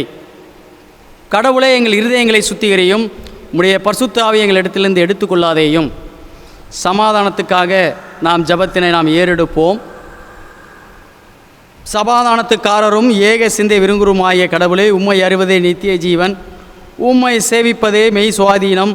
தேவரீரை தஞ்சமாக கொண்டிருக்கிற உமது அடியாராகிய நாங்கள் எந்த விரோதிகளுடைய வல்லமைக்கும் பயப்படாதிருக்கும்படியாக எங்கள் சத்துருக்கள் செய்கிற எல்லா பிரயத்தனங்களினின்று எங்கள் ஆண்டவர் இயேசு கிறிஸ்துவின் வல்லமையினால் எங்களை காப்பாற்றியருளும். ஆமேன். தேவ கிருபைக்கான ஜெபத்தினை நாம் ஏறெடுப்போம். எல்லாம் வல்ல ஆண்டவரே, நித்திய பிதாவே, உமது பிரயாணங்களின் வழிகளிலும் உமது கற்பனைகளுக்கு செய்த செயல்களிலும் ஈடுபட எங்கள் உடலையும் வாழ்க்கையும் வழிநடத்தி தூய்மைப்படுத்தி ஆளுகை செய்யும். இவ்வாறாக இங்கும் எப்பொழுதும் எங்கள் உடலுக்கும் உள்ளமும் உமது வல்லமையால் பாதுகாப்பட செய்யும். எங்கள் ஆண்டவரும் இரட்சகருமான இயேசு கிறிஸ்துவின் மூலம் வேண்டிக் கொள்கிறோம். ஆமேன். எல்லா மோசங்களுக்கும் விலக்கி காப்பதற்கான ஜெபத்தினை நாம் ஏறெடுப்போம். ஆண்டவரே, எங்கள் அந்தகாரம் நீங்க வெளிச்சம் தந்து இந்த நேரத்திலே நேரிடும் சகல மோசங்களுக்கும் விக்கனங்களுக்கும் உமது மிகுந்த இரக்கத்தினால் எங்களை விலக்கி காக்க வேண்டுமென்று உம்முடைய ஒரே குமாரனும் எங்கள் இரட்சகருமாகிய இயேசு கிறிஸ்துவின் அன்பின் நிமித்தம் வேண்டிக் கொள்கிறோம். ஆமேன். யாவரும் இணைந்து தோத்திர ஜெபத்தினை நாம் ஏறெடுப்போம். சர்வ வல்லமையுள்ள கடவுளே, சர்வ ஜீவ தயாபர பிதாவே, அபத்திரரான உமது அடியாராகிய எங்களுக்கும் மற்றெல்லா மனிதருக்கும் தேவரீர் அள்ளி செய்த பற்பல கிருபைகளுக்காகவும் அன்புள்ள தயவுக்காகவும் நாங்கள் மிகுந்த தாழ்மையோடும் முழு இருதயத்தோடும் உமக்கு தோத்திரம் செலுத்துகிறோம். தேவரீர் எங்களை சிருஷ்டித்திற்காகவும் காப்பாற்றுவதற்காகவும் இம்மைக்குரிய எல்லா ஆசீர்வாதங்களுக்காகவும் உம்மை துதிக்கிறோம். விசேஷமாய் எங்கள் ஆண்டவராகிய இயேசு கிறிஸ்துவினாலே உலகத்தை மீட்டுக்கொண்ட விலைமதியாத உமது அன்புக்காகவும் கிருபையின் நெத்தனலுக்காகவும் மகிமையடைவோம் என்கிற நம்பிக்கைக்காக உமக்கு தோத்திரம் செலுத்துகிறோம். நாங்கள் உண்மையாய் நன்றி அதிலுமாய் இருக்கவும் எங்களை உமது ஊழியத்திற்கு ஒப்புக்கொடுத்து எங்கள் வாழ்நாள் எல்லாம் உமக்கு முன்பாக பரிசுத்தமும் நீதியுடன் நடக்கவும் எங்கள் வாக்கினாலே மாத்திரமல்ல எங்கள் நடக்கினாலேயும் உம்முடைய புகழை பிரஸ்தாபப்படுத்தவும் தேவரீர் செய்த உபகரணங்கள் எல்லாவற்றையும் உணர்ந்து கொள்ளும் உணர்வை எங்களுக்கு அருள் செய்ய வேண்டுமென்று எங்கள் ஆண்டவராகிய இயேசு கிறிஸ்துவின் மூலமாய் வேண்டிக் கொள்கிறோம். அவருக்கும் தேவரீருக்கும் பரிசுத்தாவிக்கும் எல்லா மேன்மையும் மகிமையும் சதா காலங்களில் உண்டாவதாக. ஆமேன். இத்தருணத்தில் ஒருமனப்பட்டு உம்மை நோக்கி எங்கள் பொதுவான விண்ணப்பங்களை செய்ய எங்களுக்கு கிருபை அளித்த சர்வ வல்லமையுள்ள கடவுளே, 2 பேராவது 3 பேராவது நாமத்தினாலே கூடி வரும் பொழுது அவர்கள் கேட்க அளிச்சவேன் என்று வாக்கில் இருக்கிற கர்த்தாவே, உமது அடியாராகி எங்களுக்கு வேண்டிய நன்மைகள் உண்டாக எங்கள் விருப்பங்களையும் வேண்டுதலும் இப்போது நிறைவேற்றி இம்மையிலே உம்முடைய சத்தியத்தை அறிகிற அறிவையும் மறுமையிலே நித்திய ஜீவனில் கட்டளிட்டருளும். ஆமேன். ஜெபம் செய்வோம். எங்களை அதிகமாக நேசித்து வழிநடத்துகின்ற தாயும் தந்தையுமாகிய கடவுளே, உமக்கு நாங்கள் நன்றி செலுத்துகிறோம். இந்த நாளுக்காய் நன்றி செலுத்துகிறோம். பெந்தகோஸ்தே திருநாளிலே உடைய திருப்பிரசன்னம் எங்களோடு கூட இருந்தமைக்காய் நன்றி செலுத்துகின்றோம். இந்த வழிபாட்டினுடைய ஆண்டவரே முழு தன்மையிலும் நீர் எங்களோடு துணை இருந்ததற்காக நன்றி செலுத்துகிறோம். தூய ஆவியானவர் திருச்சபை எப்படி மாற்றுருவாக்கம் செய்கிறார் என்ற உண்மையை நாங்கள் புரிந்து கொள்ளும்படியாய் இணைக்கப்பட்ட திருச்சபையாக, ஒன்றிணைக்கப்பட்ட ஒரு திருச்சபையாக நீர் எங்களை வைத்திருப்பதற்காக நன்றி செலுத்துகிறோம். தூய்மையாக்கப்பட்ட மனுக்குலமாக, தூய்மையாக்கப்பட்ட திருச்சபை கூட்டமாக நாங்கள் எங்களை அமைத்துக்கொள்ள உதவி செய்யும்படியாக வேண்டுகிறோம். திருச்சபையாக இந்த உலகத்திலே விடுவிக்கின்ற பணியிலே தூய ஆவியானவர் மூலமாய் நாங்கள் செயலாற்றும்படியாக கர்த்தருடைய ஆவியானவர் எங்களில் இருக்கிறார் என்ற உண்மையை நாங்கள் புரிந்து கொள்ள உதவி செய்யும்படியாக வேண்டுகிறோம். இப்பொழுதும் ஆண்டவரை ஆங்காங்கே இருந்து கொண்டு தங்களுடைய தேவைகளுக்காக ஜெபித்து கொண்டிருக்கிற எங்களுடைய திருச்சபையின் அன்பர்களுக்காக நாங்கள் ஜெபிக்கிறோம். அத்துணை அன்பர்களையும் கர்த்தனை ஆசீர்வதிக்கும்படியாக வேண்டுகிறோம் சுவாமி. ஆண்டுடைய கரம் கர்த்தாவே இந்த பிள்ளைகள் மீது இருக்கும்படியாக நாங்கள் ஜெபிக்கின்றோம். ஆண்டவரே, குறிப்பாக படித்து கொண்டிருக்கிற பிள்ளைகளுக்காக நாங்கள் ஜெபிக்கிறோம். புதிய கல்வி ஆண்டுக்குள்ளாய் செல்ல வேண்டும் என்று துடித்து கொண்டிருக்கிற பிள்ளைகளுக்காக வேண்டுகிறோம். ஆண்டவரே, சூழ்நிலை காலமாக காரணமாக பல இடங்களிலே கர்த்தாவே கல்வி பணியை மேற்கொள்ள முடியாமல் இருக்கிற பிள்ளைகளுக்காக, கல்வி ஸ்தாபனங்களுக்காக நாங்கள் ஜெபிக்கிறோம் சுவாமி. ஆண்டவரே, நுழைவுத் தேர்வுக்காக ஆயத்தப்படுகிற பிள்ளைகள், தகுதி தேர்வுக்காக ஆயத்தப்படுகிற பிள்ளைகளுக்காக நாங்கள் ஜெபிக்கிறோம். குறிப்பாக 10ஆம் வகுப்பு தள்ளி போகின்ற தேர்வுகளுக்காக நாங்கள் வேண்டுகிறோம் சுவாமி. 10ஆம் வகுப்பு தேர்வு எழுத இருக்கின்ற பிள்ளைகளை ஆசீர்வதியும். நல்ல ஞானத்தோடு கர்த்தாவே ஞாபக சக்தியோடு இந்த பிள்ளைகள் தேர்வு எழுத உதவி செய்யும். +1 மற்றும் +2 எஞ்சியிருக்கிற தேர்வுகளை எழுதுகின்ற அருமையான பிள்ளைகளுக்காக நாங்கள் ஜெபிக்கிறோம். கர்த்தாவே, இந்த பிள்ளைகளுக்கு நீர் போதுமானவராக இருக்கும்படியாக நாங்கள் வேண்டுகிறோம். வேலையேற்றுக்கிற பிள்ளைகள், ஆண்டவரே, இந்த ஊரடங்கினாலே பாதிக்கப்பட்டிருக்கிற பிள்ளைகள் அனைவருக்காக நாங்கள் ஜெபிக்கிறோம். அனைவருக்கும் கர்த்தாவே நீர் தேவைகளெல்லாம் சந்தித்து உதவி செய்யும்படியாக நாங்கள் ஜெபிக்கிறோம். கர்த்தாவே, ஆங்காங்கே பணிமாற்றங்களில் இருக்கிற பிள்ளைகளுக்காக, ஆண்டவரே, குறிப்பாக ஆயர்கள் குடும்பங்களுக்காக நாங்கள் ஜெபிக்கிறோம் சுவாமி. இந்த பணிமாற்ற காலங்களை அவர்களுக்கு ஆசீர்வதித்து தரும்படியாக நாங்கள் ஜெபிக்கிறோம். அயல்நாளில் தங்கி பணிபுரிகின்ற எங்களுடைய பிள்ளைகளுக்காக நாங்கள் ஜெபிக்கிறோம் சுவாமி. அயல்நாட்டில் தங்கியிருக்கிறவருடைய குடும்பத்தாருக்காக நாங்கள் ஜெபிக்கிறோம். கர்த்தாவே, ஆண்டவரே, பிள்ளைகளுக்கு நீ போதுமானதாக இருக்கும்படியாக நாங்கள் ஜெபிக்கிறோம். தூர இடத்தில் இருந்தாலும் ஆண்டவரே, நீர் பிள்ளைகளுக்கு சமமாக இருந்து ஆண்டவரே நீர் பிள்ளைகளை வழிநடத்தும்படியாக உடைய திருக்கரத்திலே முற்றிலுமாக அவர்களை நாங்கள் தாழ்த்துகிறோம். ஆண்டவரே, இந்த கொரோனா வைரஸ் தொற்றினாலே பாதிக்கப்பட்டிருக்கிற அனைத்து பிள்ளைகளுக்காக, மருத்துவமனையில் சிகிச்சை பெறுகிற பிள்ளைகளுக்காக நாங்கள் ஜெபிக்கிறோம். அனைத்து பிள்ளைகளும் கர்த்தாவுடைய ஆசீர்வதியும். அவர்களுக்கு சிகிச்சை கொடுக்கிற மருத்துவர்கள், செவிலியர்கள், மருத்துவ பணியாளர்கள் ஒவ்வொருவருக்காக நாங்கள் ஜெபிக்கிறோம். ஆண்டவரே சுவாமி, முக்கியமான பணிகளை கர்த்தாவே, அத்தியாவசிய பணிகளை மேற்கொள்கின்ற நிறுவனங்களுக்காக வேண்டுகிறோம். அனைத்து நிறுவனங்களையும் ஆசீர்வதிக்கும்படியாக ஆண்டவரே நாங்கள் ஜெபிக்கிறோம் சுவாமி. அவர்களுக்கு நீர் கர்த்தாவே எந்த விதமான பிரச்சனைகள் வராதபடி பாதுகாத்து உமது கிருபையினாலே அவரை வழிநடத்தும்படியாக நாங்கள் ஜெபிக்கிறோம். கர்த்தாவே, அவ்விதமாக புதிதாக கர்த்தாவே ஆண்டு நாளைய தினத்திலிருந்து ஆண்டவருடைய திருச்சபை குருசேகத்திலே, சைதாப்பேட்டை குருசேகத்தில் ஆயராக குருசேக தலைவராக பொறுப்பேற்க இருக்கின்ற ஆண்டவரே அருள் திரு பால் ஜேசுதாஸ் வட்டார தலைவர் அவர்களுக்காக நாங்கள் ஜெபிக்கிறோம். அவர்களை ஆசீர்வதியும். அவருடைய குடும்பத்தை பிள்ளைகளை ஆசீர்வதியும். கர்த்தாவே, ஆண்டவரே, கடந்த காலங்களிலே அவர் சிறப்பாக பணியாற்றினார்கள். இந்த காலங்களையும் கர்த்தாவை சிறப்பாக பணியாற்றும்படியாக உமது அருள் கிடைக்கும்படியாக நாங்கள் ஜெபிக்கிறோம். கர்த்தாவே சுவாமி, ஆண்டவரே கர்த்தாவே, அடியேன் கூட சுவாமி இந்த ஆலயத்திலே கர்த்தாவை சிறப்பாக பணியாற்றும்படியாய் நீர் உதவி செய்திருக்கிறீர். நாளைய தினத்திலிருந்து கர்த்தாவே பூந்தமல்லி குருசேகரத்திலே ஆண்டவரே வெஸ்லி ஆலயத்தினுடைய ஆயராய் பொறுப்பேற்கிற போது, குருசேகர தலைவராய் பொறுப்பேற்கும் போது ஆண்டவருடைய அருளினோடு கூட இருக்கும்படியாக, என்னுடைய குடும்பத்தோடு இருக்கும்படியாக நாங்கள் ஜெபிக்கிறோம். ஆண்டவரையுடைய கடந்து வருகின்ற பாதைகள் எல்லாவற்றையும் ஆசீர்வதித்தீர். இன்னுமாய் கடக்க இருக்கின்ற பாதைகளையும் கர்த்தரை ஆசீர்வதிக்கும்படியாக நாங்கள் ஜெபிக்கிறோம். என்னுடைய பேராயத்துக்காக, அன்றைய பேராயத்தின் குடும்பங்களுக்காக வேண்டுகிறோம் சுவாமி. ஆண்டவரே உபத்தலைவர், செயலர், பொருளுக்காக நாங்கள் ஜெபிக்கிறோம். கர்த்தாவே, அனைத்து இயக்குநர்களுக்காக, துறைகளுக்காக வேண்டுகிறோம். அனைத்து பணிகளும் சிறப்பாக நடைபெற ஆண்டவரே உமது அருள் தரும்படியாக நாங்கள் ஜெபிக்கிறோம். கர்த்தாவே, அவ்விதமாக திருச்சபையில் இருக்கின்ற ஆண்டவரே ஆண்களேக சங்கம், பெண்களேக சங்கம், இளைஞர் சங்கத்துக்காக நாங்கள் ஜெபிக்கிறோம். குழந்தைகள் திருப்பணிக்காக நாங்கள் ஜெபிக்கிறோம். பாடகர் குழுவுக்காய், நற்செய்தி பணிக்குழுவாக நாங்கள் ஜெபிக்கிறோம் சுவாமி. அனைத்து பணிகளும் சிறப்பாக நடைபெற வேண்டுகிறோம். கர்த்தாவுக்கு சிற்றாலயத்துக்காக நாங்கள் ஜெபிக்கிறோம். சிற்றாலய அன்பர்களையும் கர்த்தர் ஆசீர்வதிக்கும்படியாக நாங்கள் ஜெபிக்கிறோம். கர்த்தாவே, எங்கள் அனைவரையும் மட்டுமாக நீர் சிறப்பாக வழிநடத்தி தொடர்ந்து முதலையும் மாற்றி தரும்படியாக நாங்கள் ஜெபிக்கிறோம். குருத்த பணியில் எங்களுக்கு உதவி செய்த ஆண்டவரே கர்த்தாவே, அருமையான திரு வில்சன் அவர்களுக்காக, திரு பிரேம்குமார் அவர்களுக்காக, அவருடைய குடும்பத்துக்காக நாங்கள் ஜெபிக்கிறோம். ஆண்டவரே, அவ்விதமாகவே சுவாமி குருசேகர குழுவுக்காக நாங்கள் ஜெபிக்கிறோம். குருசேகர குழு அங்கத்தினருக்காக நாங்கள் ஜெபிக்கிறோம். செயலருக்காக, பொருளருக்காக நாங்கள் ஜெபிக்கிறோம். ஆண்டவரே, நீர் உமது பிள்ளைகளையும் சிறப்பாக நீர் வழிநடத்தினதற்காக நன்றி. அவருடைய குடும்பத்தை நீர் பாதுகாத்துக் கொள்ளும். குறிப்பாக இந்த கொரோனா தொற்று இருக்கின்ற காலத்தில் அவர்களுக்கு வேண்டிய பாதுகாப்பை தந்து ஆண்டவரை நீ வழிநடத்தும்படியாக நாங்கள் ஜெபிக்கிறோம். கர்த்தாவே, என்னுடைய ஆலய பணியாளருக்காக நாங்கள் ஜெபிக்கிறோம். அவருடைய குடும்பத்துக்காக வேண்டுகிறோம். தோட்ட பணியாளருக்காக நாங்கள் ஜெபிக்கிறோம். ஆலய பணியாளர் திரு மணிசேகர் அவர்களை ஆசீர்வதிக்கும்படியாக நாங்கள் ஜெபிக்கிறோம். ஆண்டு கல்லறை பணியாளர் அமுலை ஆசீர்வதிக்கும்படியாக நாங்கள் ஜெபிக்கிறோம். கர்த்தாவே, துப்புரவு பணி செய்கின்ற ஜீவாவை ஆசீர்வதிக்கும்படியாக வேண்டுகிறோம். கர்த்தாவே, அக்கௌண்ட்ஸில் எங்களுக்கு உதவி செய்கிற கண்ணன் அவர்களை ஆசீர்வதிக்கும்படியாக வேண்டுகிறோம். கர்த்தாவே, ஆண்டு துப்புரவு பணியிலே நாங்கள் இணைத்துக் கொண்டிருக்கிற கர்த்தாவே பத்மா அவர்களுக்காக நாங்கள் ஜெபிக்கிறோம். உங்களை ஆசீர்வதியும். இப்படியாக அனைத்து பிள்ளைகளுக்கும் கர்த்தாவே உமது அருள் தரும்படியாக, உடைய வல்லமை தரும்படியாக நாங்கள் ஜெபிக்கிறோம். அவ்வப்போது எங்களுக்கு ஆண்டு கர்த்தாவே இந்த ஆலய தூய்மை பணியில் உதவி செய்து கொண்டிருக்கிற திரு ஜோசப் அவர்களையும் குடும்பத்தையும் கர்த்தர் ஆசீர்வதிக்கும்படியாக நாங்கள் ஜெபிக்கிறோம். சுவாமி, இம்மட்டுமாக நீர் எங்களை ஆசீர்வதித்து தொடர்ந்து உமது கிருபைக்கும் நன்மைக்கும் கர்த்தாவே எங்களை பாத்திரனாய் மாற்றும்படியாக உமது திருக்கரத்தை மற்றும் தாழ்த்தி எங்களை அர்ப்பணிக்கிற வழிநடத்தும் ஆசீர்வதியும். இயேசுவின் திருப்பெயரில் வேண்டுகிறோம் கடவுளே, ஆமேன். தாயும் தந்தையுமாகிய கடவுளின் அன்பும், மைந்தராகிய இயேசுவின் அருளும், உந்திரராகிய ஆவியின் உறவும் எந்த நாளும் நம்மோடு கூட இருப்பதாக. நிறைவு பாடலாக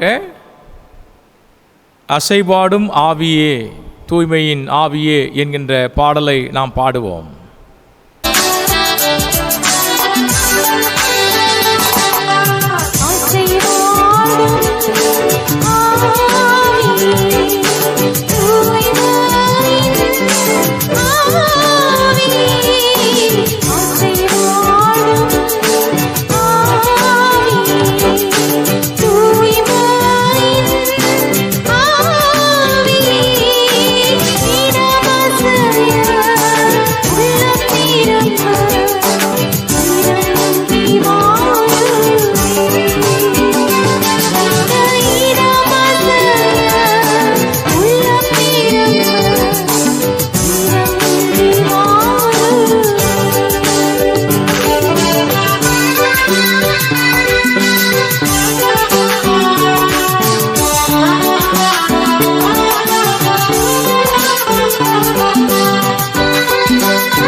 ஆண்டவர் உங்களோடு இருப்பாராக, அவர் ஆவியோடு இருப்பாராக.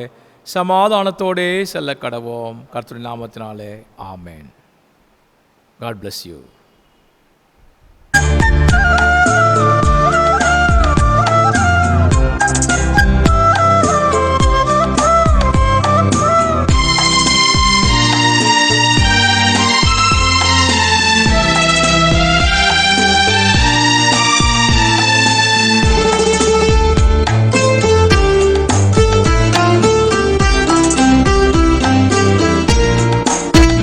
நன்றி சொல்லாமல் இருக்கவே முடியாது, பல நன்மை செய்த இயேசுவுக்கே நன்றி நன்றி நன்றி என்று சொல்லி நான் துதிப்பேன் நாள்தோறும்.